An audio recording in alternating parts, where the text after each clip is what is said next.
नमस्कार मित्रांनो, विषय लय भारी या चॅनलमध्ये आपले स्वागत आहे. तर आज आपण पाहणार आहोत शिंदे गटाचे असे 10 खासदार जे 100% पडणार आहेत, असा राजकीय विश्लेषकांचा अंदाज आहे. तर बघूया ते खासदार कोण आहेत. पहिल्या नंबरचे उमेदवार आहेत हेमंत गोडसे. त्यांचा मतदारसंघ आहे नाशिक लोकसभा मतदारसंघ. येथून त्यांच्या विरुद्ध राजाभाऊ वाजे विरुद्ध शांती महाराज असे उमेदवार आहेत.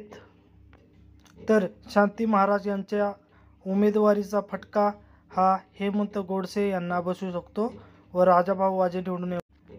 2 नंबरचे उमेदवार आहेत नरेश मस्के. यांचा मतदारसंघ येतो ठाणे लोकसभा मतदारसंघ.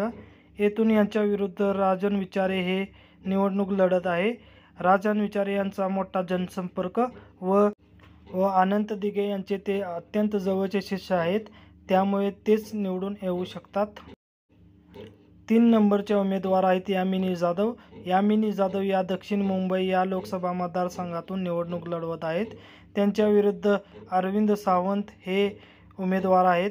अरविंद सावंत हे उद्धव ठाकरे यांचे अत्यंत निष्ठावंत असे कार्यकर्ते आहेत. उद्धव ठाकरे यांना सोडून गेल्यामुळे येथून मुंबईकर अरविंद सावंत यांना निवडणुकीत विजयी करू शकतात. 4 नंबरचे उमेदवार आहेत रवींद्र वायकर. रवींद्र वायकर हे उत्तर पश्चिम मुंबई येथून निवडणूक लढवत आहे. त्यांच्या विरुद्ध कट्टर शिवसैनिक अमोल कीर्तीकर असे उमेदवार आहेत व त्यांच्यावर भ्रष्टाचाराचे आरोप व उमेदवारी अत्यंत शेवटच्या टप्प्यात उमेदवारी जाहीर केल्यामुळे त्यांना प्रचाराला पाहिजे असा वेळ भेटला नाही. त्याच्यामुळे येथून अमोल कीर्तीकर निवडून येऊ शकतात. 5 नंबरचे उमेदवार आहेत सदाशिव लोखंडे. हे शिर्डी लोकसभा मतदारसंघातून येतात. यांच्या विरुद्ध भाऊसाहेब वागचौरे हे उमेदवार आहेत. भाऊसाहेब वागचौरे यांचा प्रचारात असणारा आघाडी आणि उद्धव ठाकरे यांची झालेली सभा यामुळे सदाशिव लोखंडे हे उमेदवार पराभूत होऊ शकतात. 6व्या नंबरचे उमेदवार आहेत धैर्यशील माने. ते हातकणंगले लोकसभा मतदारसंघातून निवडणूक लढवत आहेत. तरी त्यांच्या विरुद्ध अँटी इन्कम्बन्सी आहे व प्रचारात सत्यजित पाटील खूप पुढे आहेत व राजू शेट्टी अपक्ष निवडणूक लढवत असल्यामुळे येथून सत्यजित पाटील विजयी होऊ शकतात. त्यांचे चान्सेस जास्त आहेत. 7 नंबरच्या उमेदवार आहेत राजश्री पाटील. यांचा मतदारसंघ आहे यवतमाळ वाशिम लोकसभा मतदारसंघ. हे संजय देशमुख यांच्या विरुद्ध इलेक्शन लढवत आहे. त्यांना भावना गवळी ऐवजी यांना तिकीट देण्यात आलेले आहे.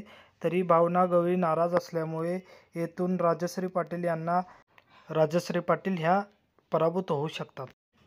8वे उमेदवार आहे संजय मंडलिक. संजय मंडलिक हे कोल्हापूरातून लोकसभा निवडणूक लढवत आहे. त्यांच्या विरुद्ध छत्रपती शाहू महाराज हे निवडणूक लढवत आहे.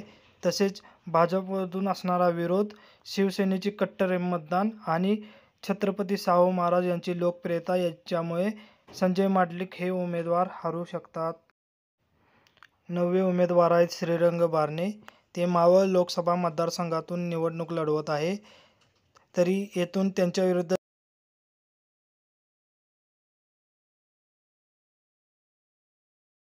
संजोग वगैरे हे उमेदवार निवडणूक लढवत आहे. येथे आदित्य ठाकरे यांनी केलेला प्रचार तसेच उद्धव ठाकरे यांच्याबद्दल असलेली प्रचंड सहानुभूती यामुळे मावळ या मतदारसंघातून श्रीरंग बारणे हे पराभूत होऊ शकतात. 10वा लोकसभा मतदारसंघ आहे बुलढाणा लोकसभा मतदारसंघ. इथून प्रतापराव जाधव हे आहेत. प्रतापराव जाधव यांच्या विरुद्ध प्रचंड असे अँटी इन्कम्बन्सी आहेत.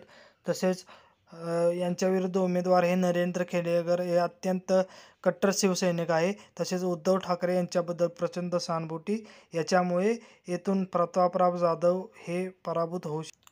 तसेच आपले मत मला कमेंट बॉक्समध्ये कळवा. अशाच नवनवीन व्हिडिओसाठी आमचा चॅनल लाईक आणि सबस्क्राईब करा. जय हिंद, जय महाराष्ट्र.